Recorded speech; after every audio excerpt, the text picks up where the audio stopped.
Welcome, people. It's John with Baptiste Realty Group. Today we're talking with Wes Griffin, team leader for Keller Williams Fort Worth. Yeah. Wes, how you doing today? I'm great, man. How are you? I'm doing well, can't complain.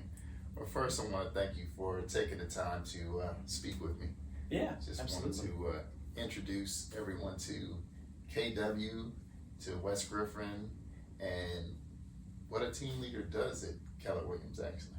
Absolutely, yeah. I mean, I think that what I tell new agents when they come in is I think it's really important that they understand that my purpose is to serve you, as the agent. Right. The first, I think that's the biggest part of my job.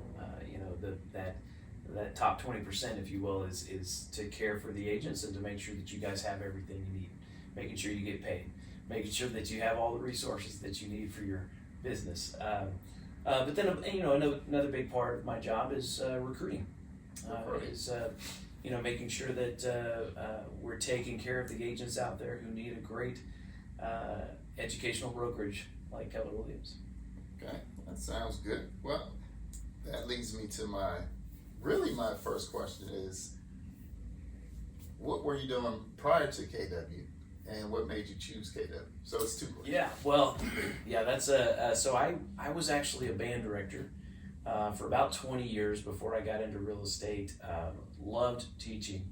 It was truly, my passion, and education just got to the point where there was far less teaching going on and more bureaucracy and paperwork. And I know that there's a lot of educators out there right now. I can't imagine it, doing education right now during the pandemic. But I know that a lot of teachers out there are dealing with that. And I just got to the point where I'm not sure that this is due anymore.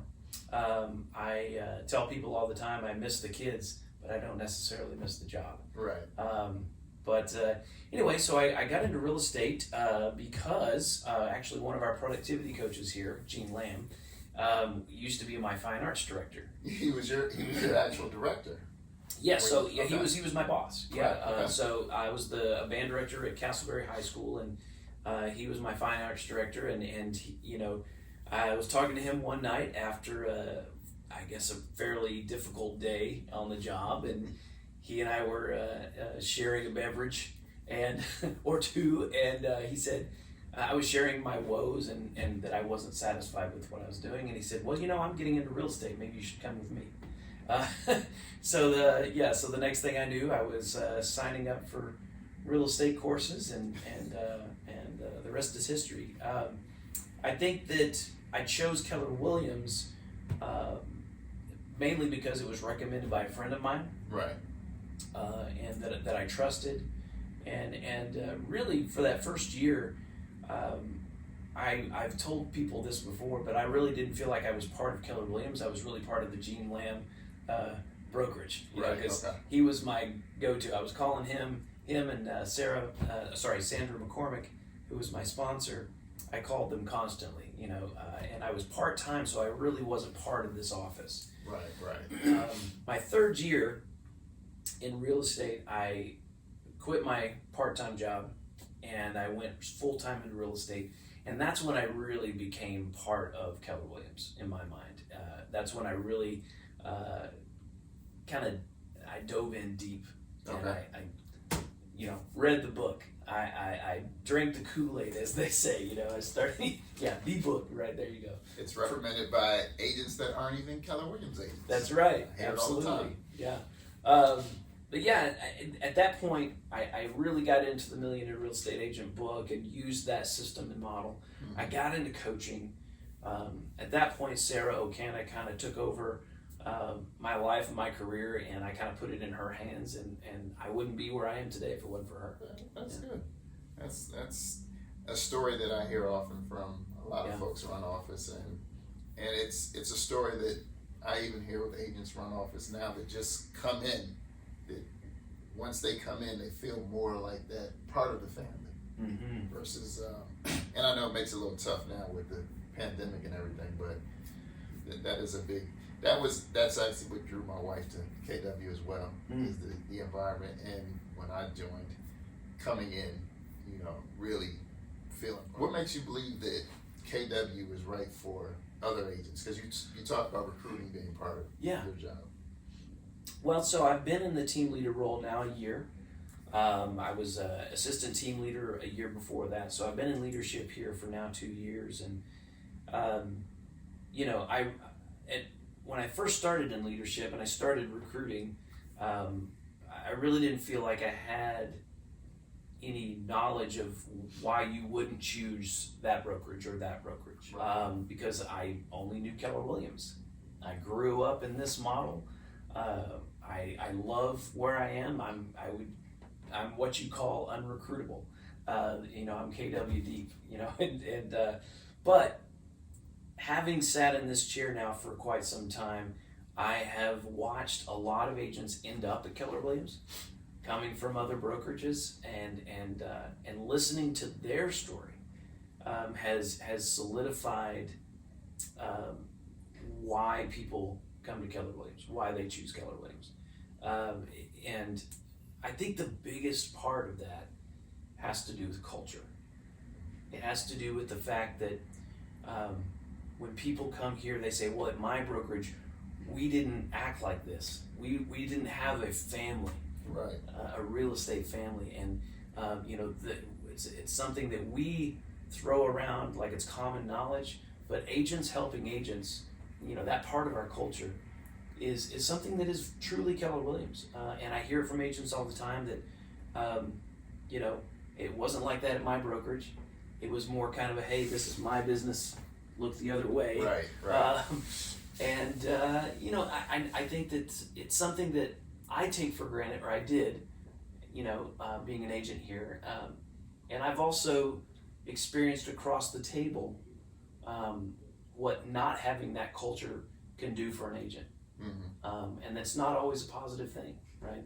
I think that's important for our agents to understand that not every agent has what you have. And I think sometimes it's important to reach across the table sometimes and say, hey, I'd love to tell you about what we do. Right. And how blessed I am to have this environment. And I'd love that for you as well. And I can speak from the fact that I did start in another brokerage. Yeah. That E ends with a P.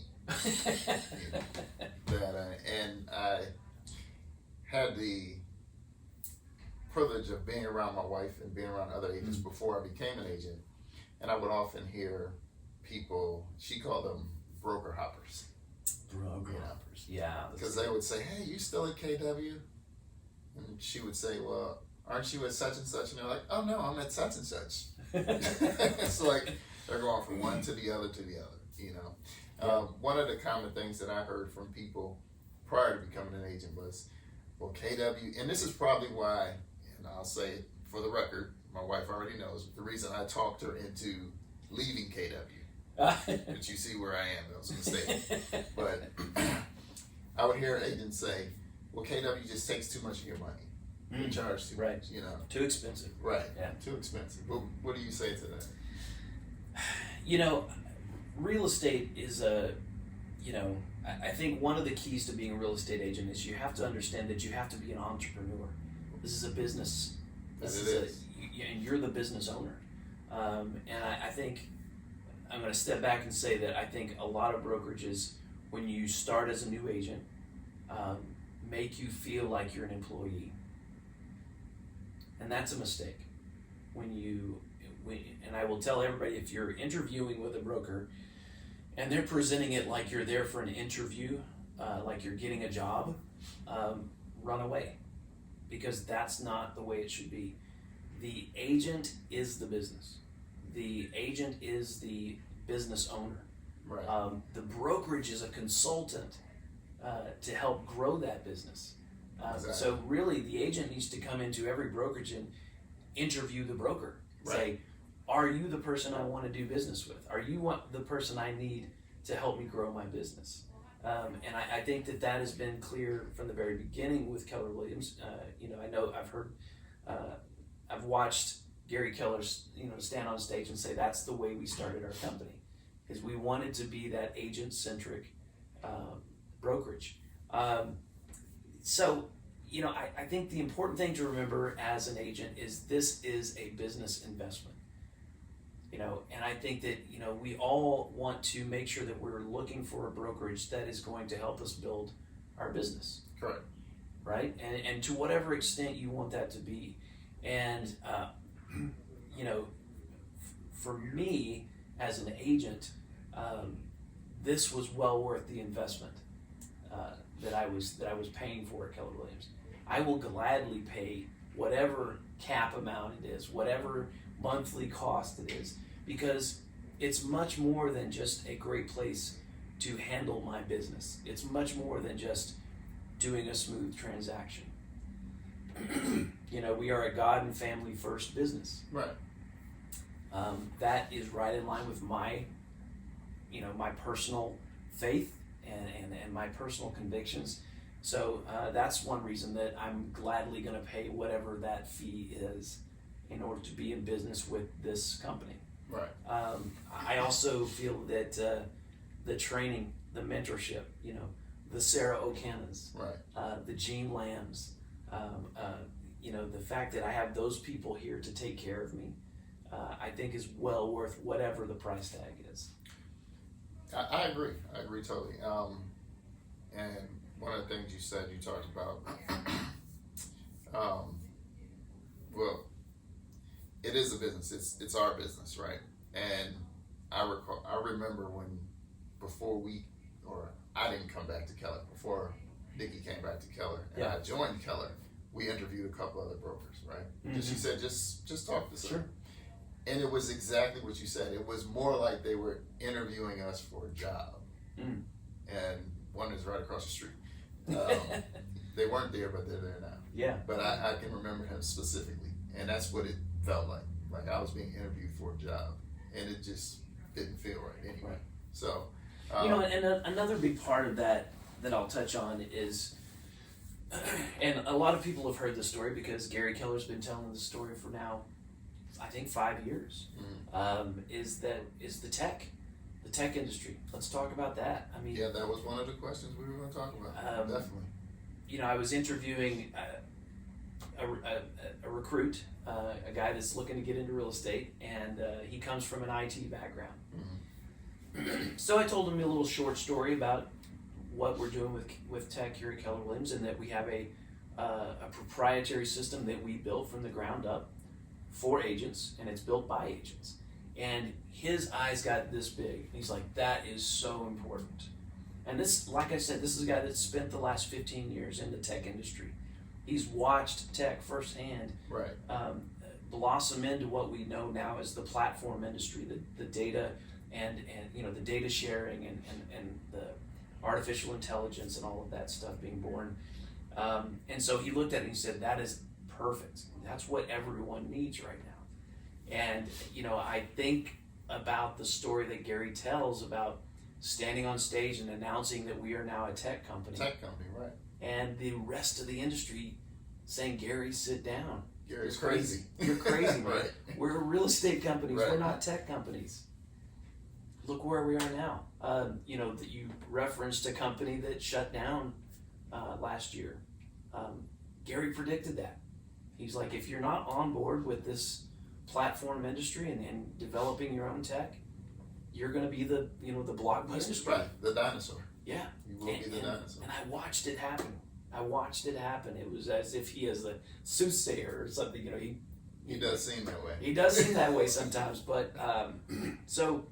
Yeah, that's another reason I'm completely on board with Gary, because he seems to have a knack for knowing what we're going to need before we. He seems to be able to see around that corner, which they talk about the great business owners being able to do to predict, what's going to happen next. Yeah. And I love that about him, and I love the fact that he's very simple and direct when he talks about things. Oh yeah. It's not like you got to figure it out. It's something that you're just like, it sounds great, but I just don't know, how do I, he's simple and direct, so. Well, he is the epitome of that bold law. It's simple, not easy. Right. It's a simple thing. Yeah. And if you just listen and do, it happens. Right. And too often, we often look and we read a book and we're like, well, maybe we could do a little differently. Yeah. Take that look, go this way instead of just follow the path. Right. Follow the map. I'm gonna put my spin on this Right. MREA model. I think I can do it better. Right. Whereas, I believe it's in the book. I just got this model right here, Spiral Bound, for Christmas. I saw that. Yeah. Congratulations. Yeah, but once we get one aspect of it down, then we can tinker with it a bit. Yeah. You know, versus trying to tinker first. And I think too many of us try to tinker first. One of Keller Williams' largest teams here in the Metroplex. I was speaking to the team leader of that group, and they were doing very, very well. Mm-hmm. You know, it's a mega team. Everything was going really well, and had a conversation with him one time, and he said, except I'm gonna have to blow everything up. And I said, why? He said, I'm gonna get rid of buyer's agents. I'm gonna, bring everything down to the skeleton because I didn't do it right. You didn't follow the model. He didn't follow the model. And we had this long conversation about career visioning, which is a big part of what Keller Williams is. There's if you haven't listened to the Think Like a CEO podcast, that Gary did, listen to that. And there's a great episode on there about career visioning and about hiring the right people, putting them and making sure they're the right people for the job. Right. And Gary says that no matter how horrible you think that job is, there's somebody out there that's going to whistle to work doing that job. They'll love it. Yeah. And so the career visioning process I think is super important, especially as you begin to build your real estate team, because even though this guy was super successful, he realized he was bleeding money because he built the system. He built his own system wrong. Right. He didn't do it by the book. He didn't do that career visioning. And so he realized he had put some of the wrong people in some very important places. And so he had to rebuild his team. And so I think it's a really important part of just business in general. It doesn't matter if you're a financial planner or whatever your business is. You could be running a garage, a mechanic shop or something. I think that career visioning is a very key part of your business. You got to make sure you're putting the right people in the right spots. And right, you're right. And I think that from hearing and learning more about that since I've been at KW, I think back on, because I primarily work for smaller businesses, and that was some of the issues that we had. When I think back, they're good people, but not in the right places. And when they're not in the right places, then things don't really happen the way they should, and it goes kaput. So yeah, exactly. Yeah, and it's another one of those parts that Gary, was very, he could kind of see the future on this, and creating that career visioning process, I think is something that is so key to our business, and it's really important to make sure that we're building our business correctly from the ground up. And I think the first part of that process, we had a top producer mastermind towards the end of the year here, and our speaker talked about the first step of that process is knowing who you are. If you're a single agent out there and you're getting to that point where you need to start building your team, the first step is you have to career vision yourself. And what am I good at? What am I the best at? Right? Am I the buyer's agent? Am I the listing specialist? Am I the transaction coordinator? What is my my number one thing that I'm good at? Right, your strength, and then you hire based off your weakness. Exactly. Right. Yeah, you got to find those weaknesses and say, all right, I'm really good in this role, which means I need to hire somebody who's good at this. And you got to be willing to admit that. Some people think they're good at everything. It's just not true. Yeah. Well, because when we're beginning agents, typically most of us we're doing all the jobs, and we may not be doing all the jobs well. It was very clear to me. I was not meant to be a transaction coordinator. Oh, I agree with you on that. Paperwork was not my thing. Talking to people was my thing, right. And so it was very clear. But I think there's a lot of people out there who are very, very good at transactions. And so be the transaction person and hire make a hire for the people who are going to go out and talk for you. Right. Hire an ISA to set appointments for you, right? And be the transaction person. But Right. I think that's a key component, is know who you are first. I agree. I want to go back to something that when we were talking about other agents. The conversations when I talked about, I hear the agents talk about what KW, overcharged in their mind or whatever. What I would tell Nikki was that from listening to those conversations and the way they talked about hopping from broker to broker, seems like a lot of agents are looking for the business to be given to them. Yes. So it doesn't even come down to KW is too much. Is I go to KW and they're not feeding me business, but I get a call from this guy and he tells me, I'm gonna give you leads. Right. So they think they're gonna get fed there too. And when that doesn't happen, they go to the next guy who tells them the same story. Sure. So sure. Back to what you said, it's our business, and we have to take responsibility to know that it's not the broker's job. Yeah. And if I'm building a team and I am giving you the leads, then of course I'm going to want more of the money. So it comes back to it. You're paying either way, So. Well, one of the things that I've really embraced since I've started doing this is the difference between a scarcity mindset and an abundance mindset, right? And there's lots of conversations about that in this book. There's lots of conversations about that in this company. And to me, if you're looking for that fast fix, if you're that jumper moving from broker to broker, this is where you are. You have a scarcity mindset. You're concerned about, the $3 or $4 that you're having to, in your mind, give up. Right.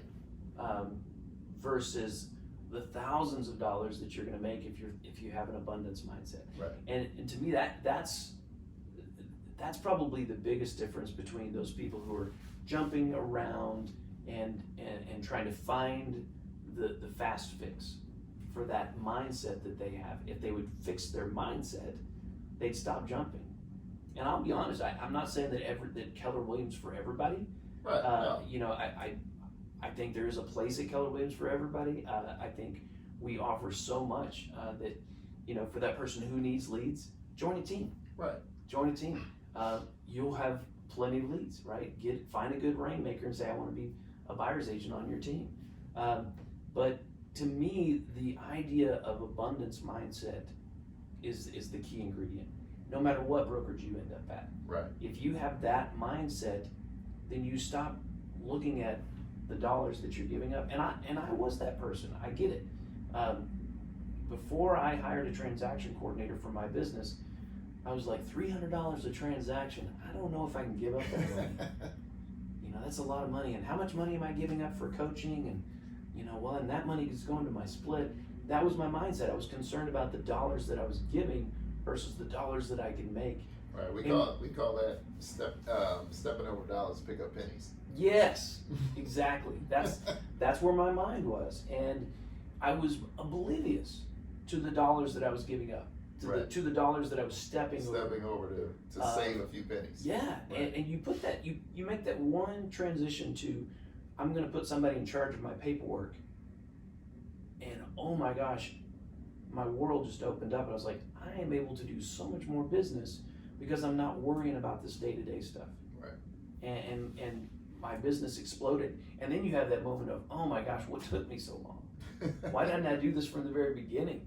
I tell agents when they're coming in now, especially dual career agents, hire a transaction coordinator. Oh yeah. Right off the bat. No need not to. Because it gives you the time to live your life. Right. To build your business, to do the other job, whatever it is in your life that you need time for, this is going to help you. Right. And the other thing is, we here in this office we created our concierge program, and that is kind of right in line with that as well. I feel like the idea of being able to build my business while I'm not having to go show a home.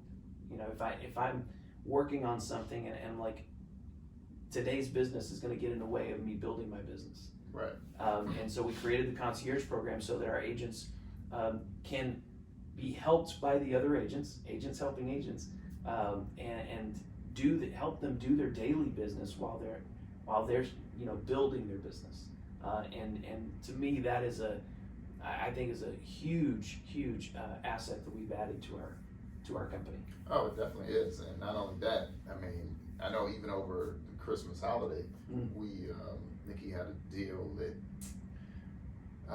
it was something. I'm trying to remember exactly. I can't remember exactly what it was, but we went to the site, Onward Group, and looked at the section of the contract that we had question about. Oh, because of the contract videos. videos. The contract videos are broken down section by section. Yeah. So it wasn't even a thing of we have to call somebody. It's let's look at the video and right there. and break it down from there. So it's definitely a valuable resource, not just to find somebody to show houses for you, but everything that we need is right off of that website. Yeah. Links to whatever, finding everything. So absolutely, it's a great thing. I think that, and I tell people even because you talk to different people and they're like, well, when you become a broker, will you stay with KW? When you talked about earlier the technology, KW is a technology company. In my humble opinion, my wife becomes a broker, there's no need to leave. Right. But for what? Yeah. To leave to rebuild systems that we can't afford? If KW spent $1 billion on tech, right, there's no independent broker out there that can do that. Well, and that's where I think one of Keller Williams' biggest wins is you can become an independent broker within Keller Williams. Right, and still live off the system. Keller Williams is all about, I like to tell people the sign says it all. When you see a Keller Williams sign, that Keller Williams sign has the agent's business as the big picture, right? And then Keller Williams Fort Worth down here at the bottom. Right. Instead of the other way around, instead of the company's name here and then your name down at the bottom. Right. We're agent centric. We're about building up the agent's business. So yeah, if you get to the point where you're a broker and you want your business to be independent, do so. But be powered by KW. Right. Right. So some of our biggest mega teams here in our office, they are completely independently branded, but they're powered by Keller Williams Fort Worth. And that is super, super important because you're right. As an independent brokerage, there's so much expense, right, so much, especially right now, you can't survive without having technology. And you don't have the funds to build your own. Build it, maintain it. There's no way. Right. Right? And so, which means you're going to be stuck having to buy and invest in someone else's technology, which, by the way, means you don't own any of your data. You have no control over what's happening with they your get sold to somebody information. else. I mean, things change and you find yourself back at square one. And I go back to the guy I was talking about, the guy from the IT background. I mean, I didn't have to explain the process to him at all. He was like, oh yeah, that's the way you do it. He said, you have to have proprietary software right now because you want to keep your client's information safe. Right. And if I don't own that information, then how can I honestly go up to my client and say, hey, I'm going to take care of you? Right. Because really what I'm doing is I'm taking all of your personal information and I'm going to give it to this company that I'm buying technology from. Who's probably going to sell that information. Exactly. To the 20 highest bidders. Right. That's not what we're in business to do. We need to take care of that client. And the best way we can do that in technology is to own that technology. Right. Yeah. No, that's I agree. I saw that Erica had the unrecruitable?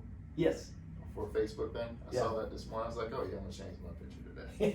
I love it. So, well, Wes, no, I really appreciate you again taking the time. My pleasure, man. It's always a pleasure. Any last words besides come to Caleb? Yeah, come and see me. Yeah, I tell people all the time,